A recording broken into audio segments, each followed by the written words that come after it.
40 থেকে 60 পর্যন্ত কয়টি মৌলিক সংখ্যা আছে?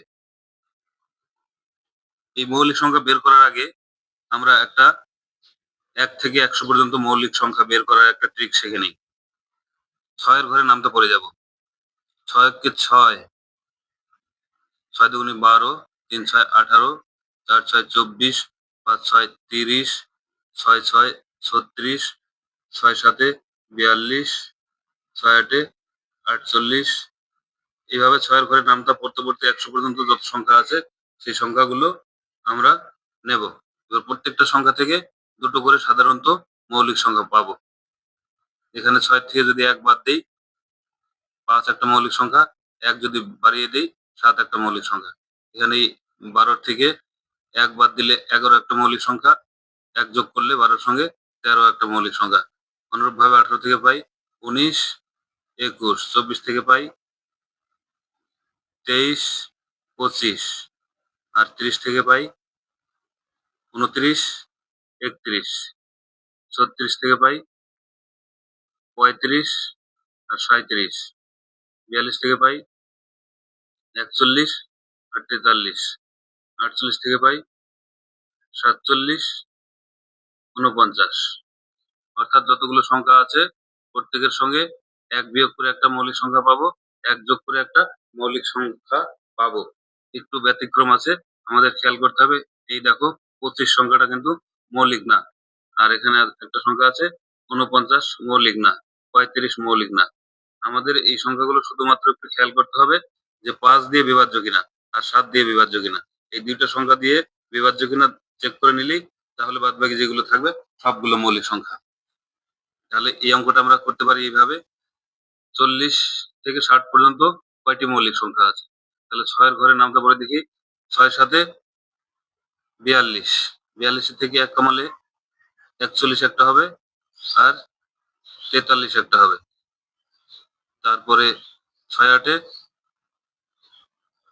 48, 48 থেকে 1 বাদ দিলে 47 একটা হবে, 48 থেকে 1 যোগ করলে 49 একটা হবে। এই 49 7 দিয়ে বিভাজ্য, এই জন্য 49 বাদ।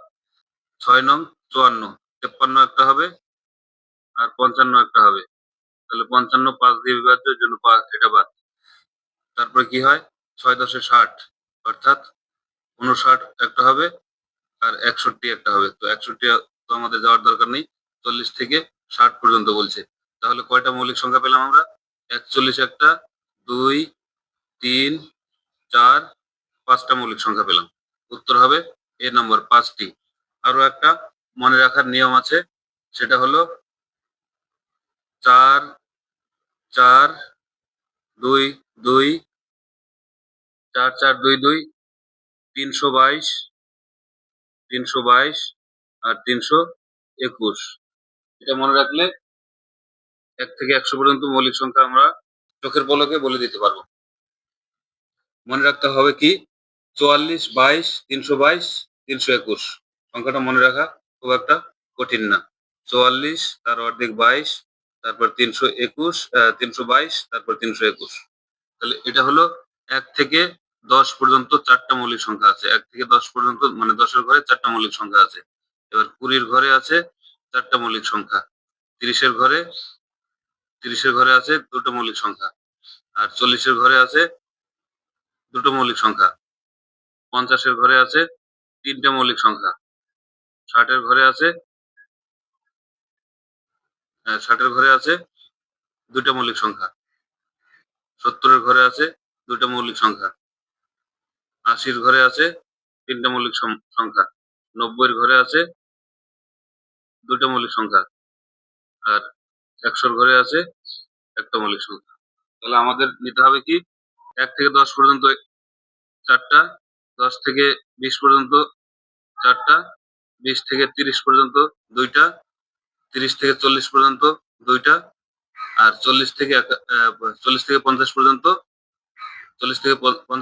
3টা। এই যে 40 থেকে শুরু আমাদের, তার জন্য এই ঘরটা নেব। 40 থেকে 50 পর্যন্ত 3টা, আর 50 থেকে 60 পর্যন্ত 2টা।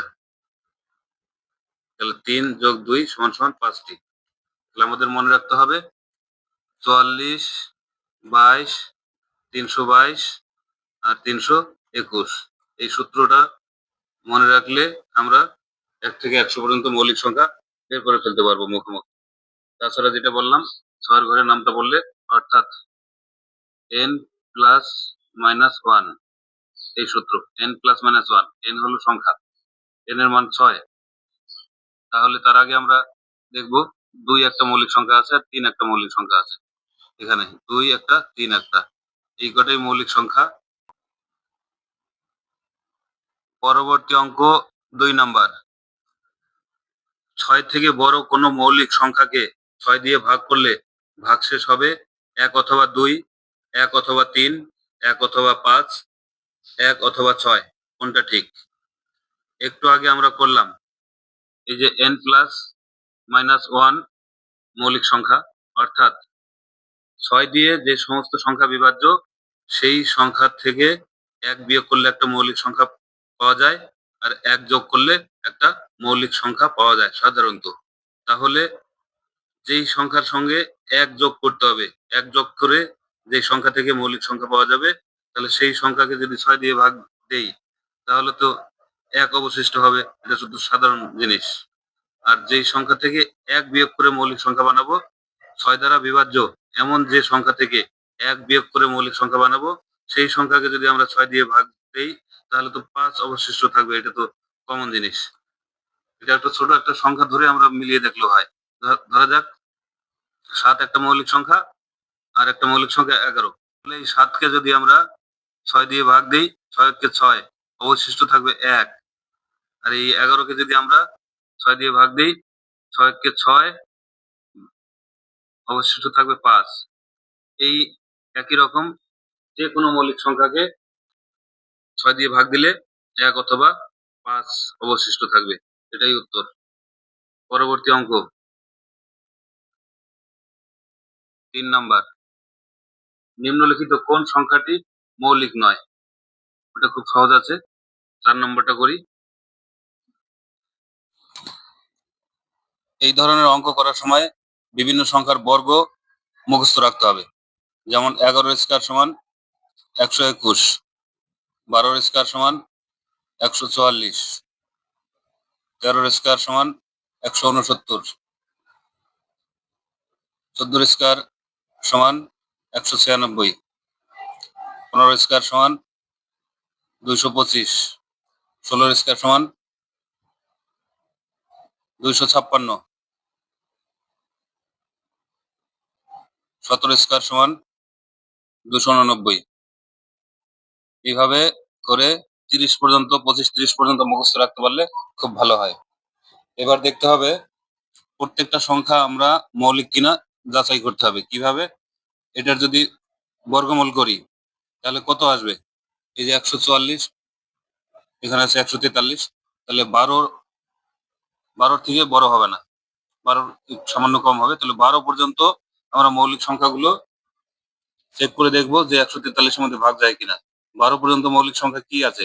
2, 3, 5, 7, 11, 13 বেশি হয়ে যায়, 13 পর্যন্ত যাওয়ার দরকার নেই।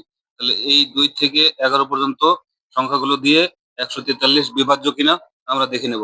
2 দিয়ে বিভাজ্য না, কারণ জোড় সংখ্যা নাই লাস্টে। 3 দিয়ে বিভাজ্য কিনা দেখে নেই। 3 দিয়ে বিভাজ্যতার নিয়ম হলো সংখ্যা সমষ্টিকে 3 দিয়ে ভাগ যাবে। তাহলে 4 এর আগে 5, 5 আর 3 8, 3 দিয়ে ভাগ যায় না। 5 দিয়ে ভাগ যাবে না, কারণ লাস্টে 5 অথবা 0 নেই। 7 দিয়ে ভাগ যায় কিনা? 7 দিয়ে ভাগ যাবে না।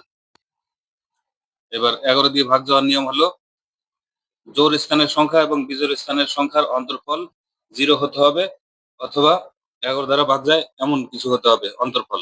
জোড় স্থান অর্থাৎ এই 1 ঘর পর পর সংখ্যাগুলোকে মার্ক করে, 1 যেমন বিজোড় স্থানের, 2 জোড় স্থানের, 3 বিজোড় স্থানের, তারপরে কোনো সংখ্যা থাকলে সেটা জোড় স্থানের হতো। তাহলে জোড় স্থানের সংখ্যা সমষ্টি এবং বিজোড় স্থানের সংখ্যা সমষ্টি হতে হবে 0 অথবা 11 দ্বারা বিভাজ্য। এমন কিছু হলে তবেই 11 দ্বারা বিভাজ্য যাবে। তাহলে দেখি, এই যে জোড় স্থানের আছে 4 আর বিজোড় স্থানে আছে 1 আর 3। 1 আর 3 এ 4, 4 আর 4 থেকে 4 বিয়োগ দিলে 0 আসে। সুতরাং এটা 11 দ্বারা বিভাজ্য। আমরা মুখেও বুঝতে পারি, একটু বড় সংখ্যা হলে অনেক সময় বুঝতে পারবো না। তাহলে 11 কে 11 থাকলো 3, 3 11 33, 11 দ্বারা বিভাজ্য। সুতরাং এটা মৌলিক নয়।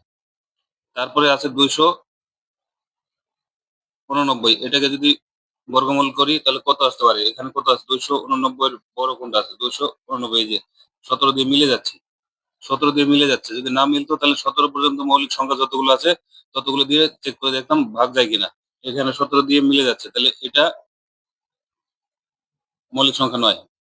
এবার 117, এখানে দেখব 117 জাস্ট 117 এর বড় সংখ্যা কি আছে? 144। 144 অর্থাৎ 12 স্কয়ার। তাহলে 12 পর্যন্ত মৌলিক সংখ্যা দিয়ে চেক করতে হবে এটাকে। তাহলে প্রথমে 2 দিয়ে মিলবে না। 3 দিয়ে বিভাজ্যতার নিয়ম হলো সংখ্যা সমষ্টি 3 দ্বারা বিভাজ্য হতে হবে। তাহলে 7 আর 1 8 আর 1 9। 3 দিয়ে যোগফল ভাগ যায়, অর্থাৎ এটা এই সংখ্যাটা 3 দিয়ে বিভাজ্য। সুতরাং এই 3 টার কোনটাই মৌলিক নয়। তাহলে 3 টার কোনটাই যদি মৌলিক না হয় তাহলে নিশ্চয়ই লাস্টেরটা মৌলিক হবে। ওটা আর চেক করে সময় নষ্ট করব না। যেহেতু 3 টা আমরা ভালোভাবে মিলিয়ে নিলাম যে মৌলিক নয়, সুতরাং লাস্টেরটা মৌলিক। আমাদের এই অঙ্কের আসর যদি কারো বিন্দুমাত্র ভালো লাগে তাহলে অনুগ্রহ করে চ্যানেলটি সাবস্ক্রাইব করে দেবে। তাহলে আমরা আরো উৎসাহ নিয়ে আরো ভালো ভালো অঙ্ক করার প্রেরণা পাবো। ধন্যবাদ সবাইকে।